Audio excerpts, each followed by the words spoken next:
Hello，大家好，我是议员。昨天我看到评论区有观众跟我说，叫我开箱自己的账号。那么说实在的，我的账号其实也没有什么东西好看的，也不是什么大佬账号，战力很高，连过亿都没有。唯一的特点就是我的账号是真的全骑兵觉醒而已。那我想到能分享的就是我的骑兵账号击杀到底怎么样。因为在前几期我有说过关于骑兵的影片呢，都有一些观众反驳我的说法，有说哪一些统帅其实比较好，但是我说到他们很糟糕之类的。所以今天分享一下我的骑兵是穿什么装备的，因为我的军器还没有搞好，所以军器影响并不会很大。一般来说，阿提拉是穿我最好的装备，因为你们也知道他的野战表现的一般般而已。其他的统帅呢，大多数都是金色，不然就是金色混紫色。在大家看了我的装备之后，就来看一下每一个统帅的击杀数到底有多少。当然我现在给你们看呢，只是给你们证明我每一个统帅的击杀数而已，后面我还是会做一个完整的列表给大家做比较，证明我做的数据没有造假啦，也没有偏袒任何一个骑兵统帅。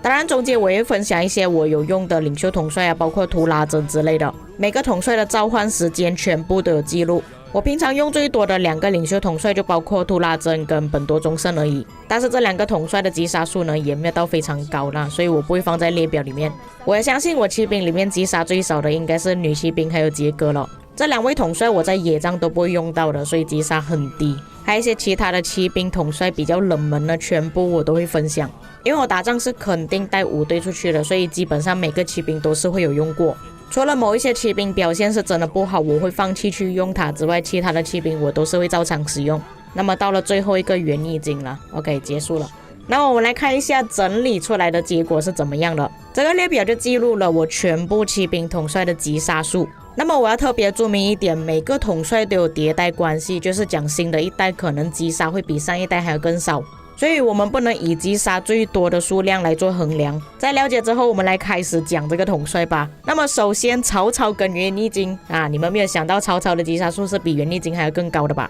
但整体来讲，曹操其实它的实用性是真的比元翼金还要更高的。我讲的不是打野的部分，而是扫田。相信大多数的玩家扫田依然还是会用曹操。比方说之前比较流行的就是用曹操搭配贝利，后来司机出现了，有些人用曹操搭配司机，至今为止还是有不少人用曹操来扫天了，所以曹操的击杀比元翼金高是很正常的。那么也不代表元翼金很烂了，因为前期呢元翼金是真的没有办法发挥到太好。我相信我大多数的元翼金击杀呢都是等到后期才击杀升上去的，也就是开了博物馆之后，在那之前呢其实元翼金真的没有什么发挥的作用。以目前来讲，元翼金是确实可以开了博物馆过渡期的。以同代第1代统帅来做比较，曹操的实用性确实是比元翼金还要高的，还有包括抢棺材啊、打野之类的，曹操也是可以用到。至于第2代的统帅呢，铁木真跟萨拉丁啊，萨拉丁是我的宝贝，大家都知道了，我一定会带萨拉丁出去打架的。不过你们应该也没有想到我的铁木真击杀会这么高吧，只是差萨拉丁一点点而已。因为坦白说，在贞德出现之前呢，我依然还是在用这铁木真的，所以铁木真是在很后期才下岗了。对一般的玩家来说，铁木真应该很早就已经被淘汰了，但是对全骑兵玩家来讲啊，我们是有一段时间没有这么快被淘汰的。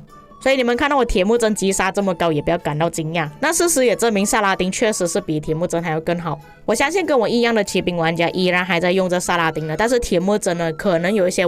骑兵玩家是已经淘汰掉铁木真了。对于现在征服赛季的情况来讲，铁木真确实不适合在征服赛季使用了。至于萨拉丁，就算你不是全骑兵玩家，有些玩家依然还是会用着萨拉丁的，主要就是因为它的3维提升实在是太香了。尽管萨拉丁没有什么输出，所以在前面你们可以看到我给萨拉丁的装备全部都是输出装备的，我没有给他什么生命提升萨拉丁是不需要这种东西的。当然如果你想要萨拉丁的击杀高一点的话，你可以搭配一些输出的统帅，可以提升一下。对于全骑兵玩家来讲，萨拉丁是不可能被取代掉的。接下来第3代呢，我自己也出乎意料，我没有想到我的武田是全骑兵里面击杀最高的比萨拉丁还要更高，我真的没有预料到。那么为什么我的武田击杀会比较高呢？首先阿提拉跟武田呢，我是先觉醒武田才觉醒阿提拉的。当时候的情况就是阿提拉不能没有武田，但是武田可以不用阿提拉，武田可以拿来搭配萨拉丁。在前段时间我都是用萨拉丁搭配武田去打温泉的，当然那个时候是在 K3 的时候了，很久以前了。所以那时候武田的击杀呢可能是超过阿提拉，再加上现在我拿来搭配阿提拉，阿提拉又穿最好的装备，武田又贴着阿提拉，就变成武田的击杀也是跟着上去了。但是武田在这里他的击杀最高，不代表我是推荐武田啊。武田对于现在来讲是真的没有什么用处的，他的天赋就已经是一个败笔了。骑兵通用机动，虽然武田有不错的提升，比方说攻击跟防御力都有提升 40%， 但是他本身自己是没有输出的。比较起其他的统帅，你们可以拿威廉做参考嘛。威廉也算是辅助型的统帅，团队争议的统帅，但是不代表威廉他是没有输出的。比较起来就显得武田好像没有什么用处了。至于阿提拉呢，猎宝必用的统帅啊，当然我自己呢也是有曾经开过很多次集结的，当然我也是很喜欢去围人家城市的。阿提拉围城市的击杀总是最高的，所以你们可以看到阿提拉的击杀数呢也是不逊色，也是蛮好的。不过我个人是以野战为主的，所以阿提拉很少会去开集结猎宝。那么你们也看到了，我把最好的装备是穿在阿提拉身上的，但是阿提拉出来的表现呢不如我预期那样。我原本以为阿提拉击杀应该是最多才对的，虽然如此，我还是很喜欢带阿提拉出去野战的啊，因为有时候真的要做地鼠的时候，阿提拉就是能派上用场了。我特意把最好的装备穿在阿提拉身上，你们也知道为什么了吧？哇，你要开集结随时派阿提拉出去，你要做地鼠也是可以随时派阿提拉出去。到了第4代的孔雀跟威廉啊，现在你们可以理解为什么我讲孔雀是垃圾了吧？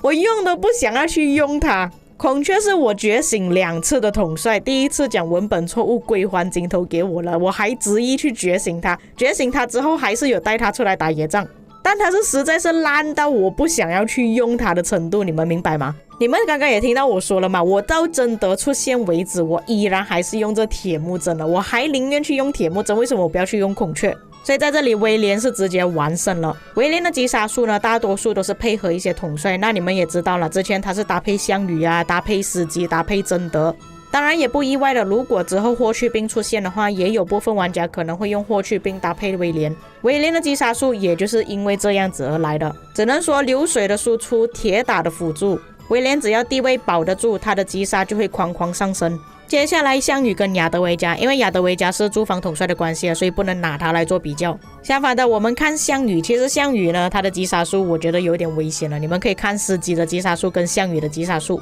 其实司机出现的时间比项羽还要慢很多的，但是你们可以看到司机的击杀数就快要追上项羽了。那你们要知道的情况就是，我项羽跟司机现在都有在用着。不过我之前有说过嘛，项羽死得太快的关系，就变成他可能死回家的时间比他打架的时间还要更长，就变成项羽他的击杀数呢，并没有我想象中提升这么快。照理来讲啦，我觉得我的项羽的击杀数应该是要超过威廉才对的，因为在这之前呢，我的威廉其实都没有什么机会可以用到，搭配孔雀打出来报告又不太行。我那时候也是用萨拉丁搭配威廉而已，那么萨拉丁其实本身也是没有什么输出的，所以照理来讲他们击杀数应该不会提升这么高，直到后来项羽出现了才跟威廉一起用，结果到后来项羽又死得太快了，我又把威廉丢给萨拉丁，后来丢给司机，司机有了贞德又把威廉丢回去给萨拉丁，之后霍去病出现了又要把威廉丢回去给司机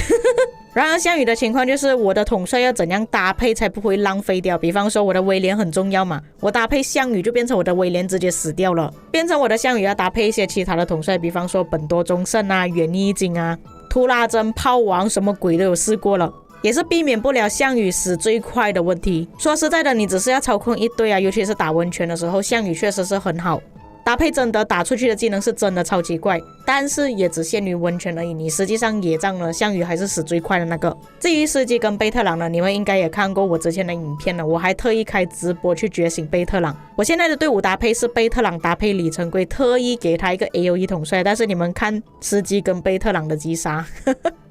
差了差不多1倍多左右。那么可见得为什么我跟你们说不要去觉醒贝特朗，不要练贝特朗，它就是一个骑兵版本的理查而已。这一真德皮因为它刚出现的关系所以它击杀数比较低，也算是正常了。杰斯卡的理由也是一样，因为他是驻防统帅，所以击杀数没有这么高。所以整体看下来呢，我的击杀数最高的骑兵就是武田信玄。大家没有想到的结果，我自己也想不到。但是这个击杀最高的统帅呢，并不是我最推荐的统帅。我最推荐的骑兵统帅呢，依然是司机、威廉、萨拉丁这3位而已。暂时这3位统帅呢，是我心中的 top 3。最不推荐的统帅，你们应该也看到了吧？那个击杀数最低的2个孔雀跟贝特朗，我没有想到这2个击杀数这么接近啊！以上就是我的全骑兵击杀数数据。当然这个数据也仅是我个人而已不代表每个骑兵玩家都是这样子的，大家作为参考就好。以上就是本期内容，你们有什么看法可以在评论区给我知道，我们下期再见。